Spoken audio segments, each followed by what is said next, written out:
మంచి సాహితీవేత్త, నడిచే ఎన్సైక్లోపీడియా అనే పదానికి ఏదైనా నిర్వచనం ఉందంటే అది మా మామిడి హరికృష్ణ అన్న.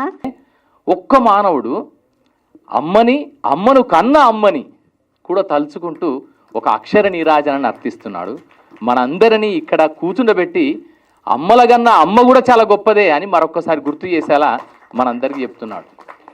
ఒక్క మానవుడు అమ్మను గన్న అమ్మకి ఈరోజు నీ రుణం తీరేది ఎట్లా అని ఒక ప్రశ్నని తనలో తను వేసుకుంటూ మనందరినీ ప్రశ్నింపజేస్తూ మనందరిలో ఒక బాధ్యతను గుర్తు చేస్తూ ఆలోచన రేకెత్తిస్తూ ఈ పుస్తకావిష్కరణ ఇక్కడ చేస్తున్నాడు. పుస్తక నీరాజనాన్ని అమ్మను కన్న అమ్మకు, తన జన్మకు కారణమైన 3వ తరపు ముత్తమ్మకు అందరికీ కూడా ఒక అక్షర నీరాజనాన్ని ఇస్తూ మనందరినీ ఇక్కడికి తీసుకొచ్చాడు. ఆ మానవుడు రచ్చరవి.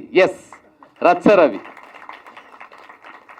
మనందరికీ తెలుసు. ఎక్కడో పల్లెటూరు నుంచి వచ్చాడు. అందరిలాగే పల్లెని నమ్ముకున్నాడు, పల్లెని తన గుండెల్లో నింపుకున్నాడు.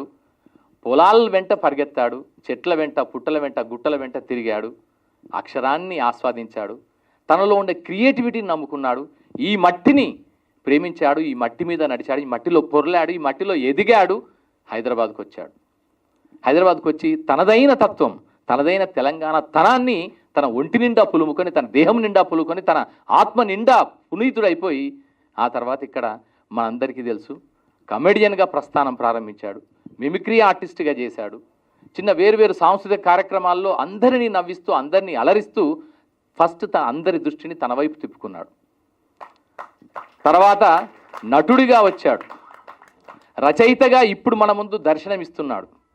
ఎంఎస్సి సైకాలజీ చేయడం ద్వారా రేపు రాబోయే కాలంలో చక్కని మనందరికీ మార్గదర్శకత్వం వహించగలిగే కోటబుల్ కోట్స్తో మనందరిలో ఉత్తేజాన్ని, పునరుత్తేజాన్ని ఇవ్వగలిగే మంచి కోటబుల్ కోట్స్, మంచి వ్యాఖ్యానం చెప్తాడు. ఆయన షార్ట్స్ చూస్తే చాలా అదిరిపోతాయి. జీవితం గురించి, తమ్ముడా, సోదరా, ఇట్లుంటుంది అట్లుంటుందా అని చాలా మంచి వ్యాఖ్యలు చెప్తాడు. ఎక్కడైతే పడిపోతామో, ఎక్కడైతే కింద పడిపోతామో, ఎక్కడైతే కునారిల్లిపోతామో, ఎక్కడైతే ఇక నా వల్ల కాదు అని అనుకుంటామో ఆ టైంలో, ఆ సమయంలో ఒక్కసారి ఆయన రీల్ కానీ షార్ట్ కానీ ఒక మంచి విజువల్తో పాటు ఒక వాక్యం వస్తుంటుంది.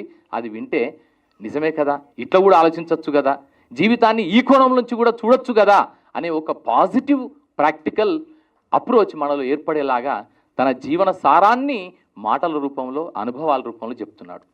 ఇలా రచ్చరవి తనదైన స్థాయిలో జనాలకు ఎంటర్టైన్మెంట్ ఇవ్వడం మాత్రమే కాదు, ఎడ్యుకేట్ చేస్తున్నాడు. ఎడ్యుకేట్ చేయడమే కాదు, మన అందరం ఎన్లైటన్ కావడానికి కావలసిన అంశాలని ఈరోజు ఈ పుస్తకం ద్వారా ఇవ్వబోతున్నాడు.